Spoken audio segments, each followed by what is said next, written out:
You might think we've covered an awful lot of what makes Twitter tick at this point, but you're still missing out on something pretty important: the social aspect. So far we've only discussed creating content and putting things out there. But of course Twitter isn't just about output, it's about input too.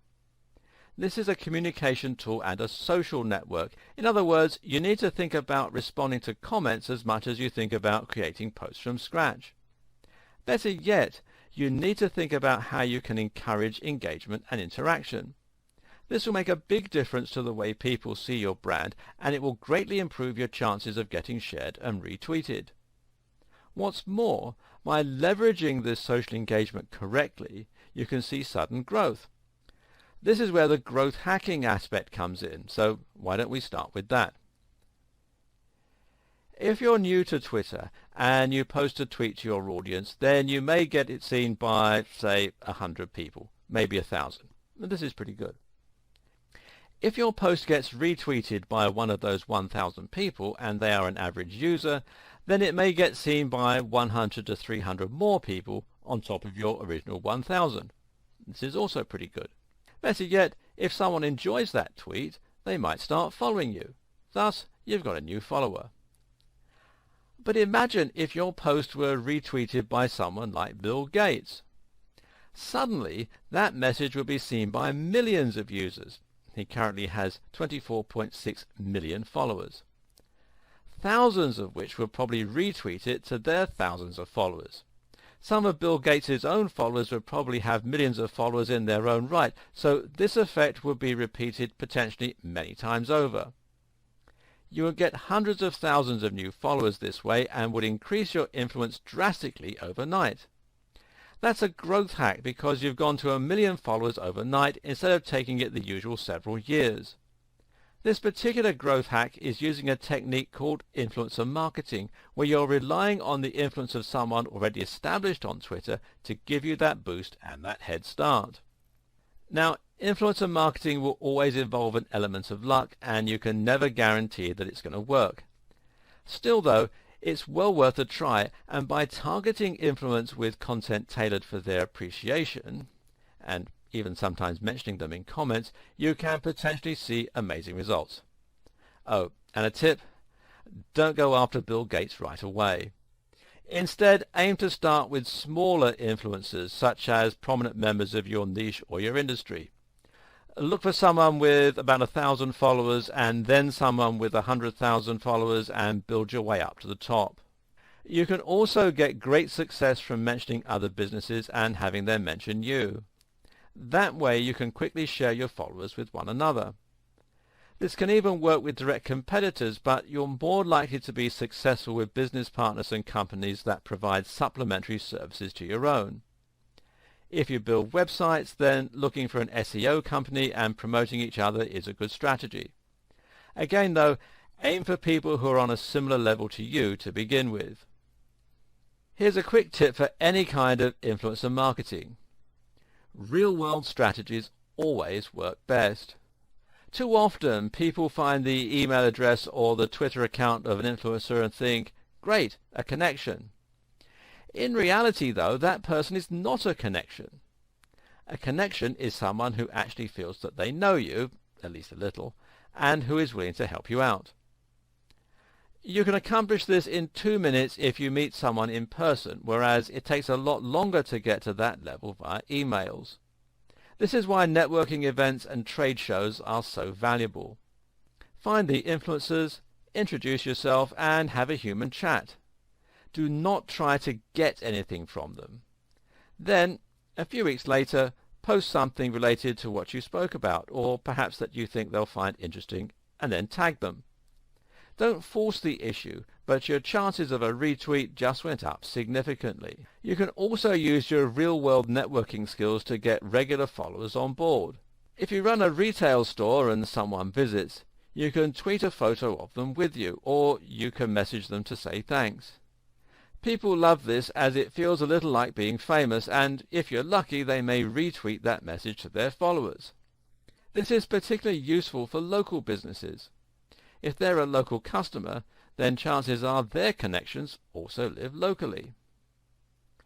In the next video, I'll talk about some more ways you can engage with your audience. In addition to the advice I gave you in the last video, you should also be thinking of ways that you can increase engagement with your broader audience. How do you get people to not just glance over your posts, but to actually read them, to comment on them, and to view you as almost a contact they can trust rather than a faceless brand? Right away, following the advice we've covered, such as being more personal and open in your posts, can help a great deal. At the same time, though, you can use some of the following strategies. A very underutilized strategy on Twitter is simply to follow people. Because if you follow someone, you gain their attention, especially if they don't have a ton of followers. Suddenly they feel excited that someone, even a brand, is interested in what they have to say, and they check out your page. More often than not, they'll follow you back.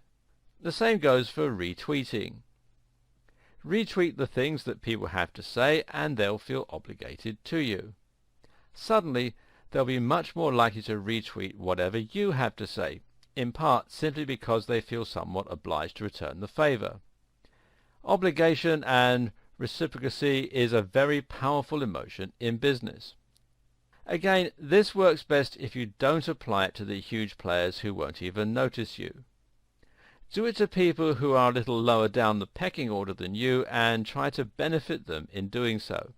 It's no skin off your teeth as long as their post is relevant to your audience, and it will still gain you followers when they return the favor. You can then scale this up as you climb the ladder and gain more and more followers. Want people to comment and engage you in conversation? Then simply invite them to. Adding a "what do you think" or "opinions please" to the end of a message invites discussion and is much more likely to result in proper engagement. Also, think about what you're posting about. Does it naturally lead itself to discussion? And of course, to make your account seem active and engaging, you should also make sure you answer everyone whenever possible. If you've ever read Kevin Kelly's blog post 1000 True Fans, then you'll know what an impact even a single fan can make. Don't take your followers for granted. They're worth the investment of your time.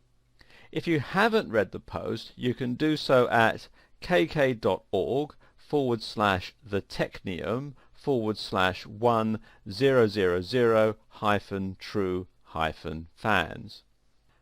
Finally, if you want to draw in a lot of new followers quickly, another powerful strategy is to run some kind of event. This might mean a competition or a giveaway, or it might mean a live Q&A. Either way, something like this can get people talking, it can generate buzz, and it can be exciting for the followers you already have. Think about things you can do that will be fun and different, and that will stand out. How about challenging your visitors with some kind of brain teaser? Or maybe volunteering to retweet the best comment about your new product? How about letting your users name your new comment? It's something to consider.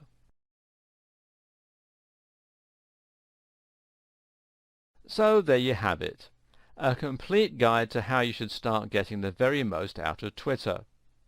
Hopefully this has fueled you with some inspiration and ideas to help get you started, and you should be raring to go. In case you're a little overwhelmed though, here's an outline for a strategy you can begin employing right away. First of all, create a strong logo and brand. Incorporate this across countless social media sites as well as on your main blog. Secondly, create connections between your accounts so that some content will be auto-generated. Add some content to buffer to ensure your Twitter never looks dead. Make it easy for yourself to post images and comments with the right apps. Stop posting adverts for your product or service. Start posting about the niche, the lifestyle, or the industry that you deal with. Make sure your content inspires, helps, and entertains. Provide value. Comment on news and important events. Use the right hashtags to help your content get found. Engage with your audience. Encourage them to join in with conversations. add new users, and retweet their best content. Use ad swaps and influencer marketing to hack your growth and start getting higher faster. Gradually interact with users that have higher and higher numbers of followers. Utilize the power of your real-world connections and work with business partners to access their followers. Launch events and competitions to generate buzz and get people excited. Look for mentions of your brand and respond to them. Consider promoted tweets for a boost. The key is to make sure you're always providing value. Combine this with strong branding and lots of opportunities for people to find your content, and you won't go far wrong. Good luck and happy tweeting.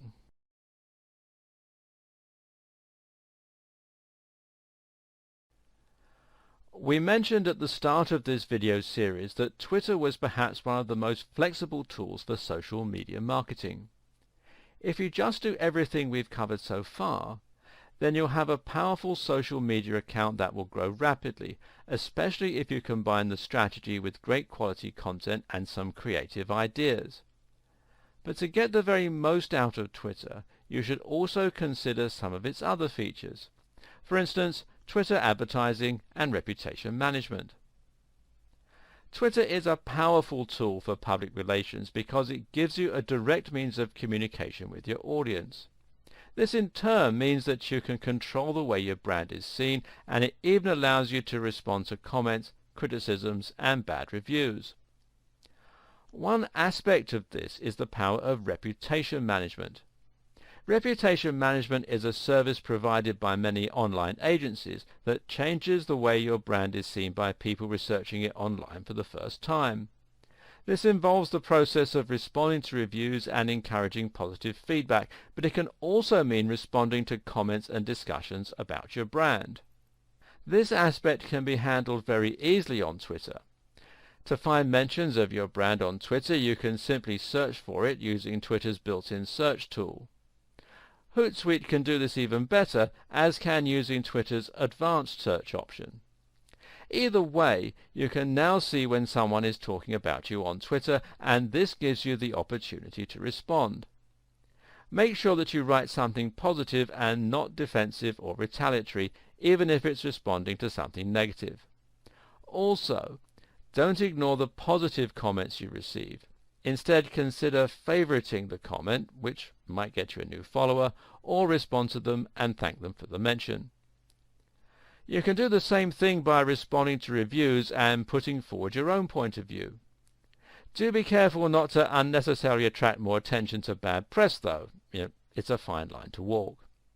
In fact, there are lots of ways that Twitter can have the opposite effect of the one you want when it comes to your reputation management and public relations. There are countless examples of celebrities and even businessmen and women saying things on Twitter and other social media channels that make them look out of touch, petty, or stupid.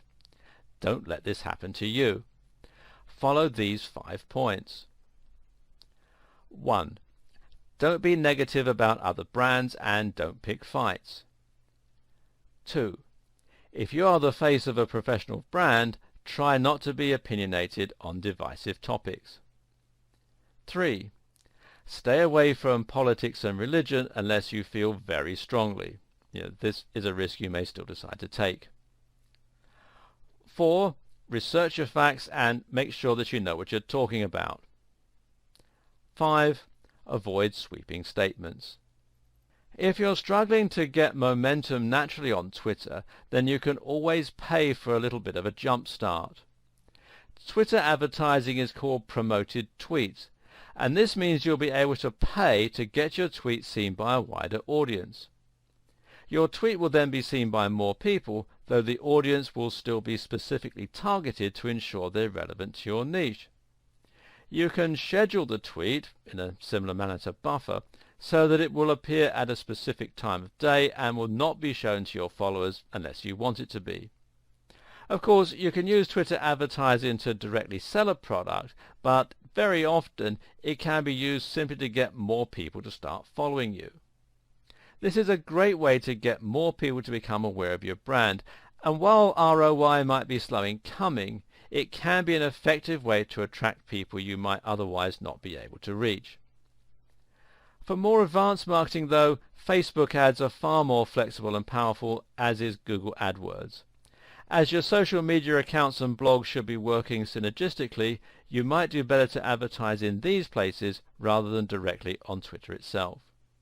In the final video of this series, I'll help you put together a Twitter strategy you can start to implement right away.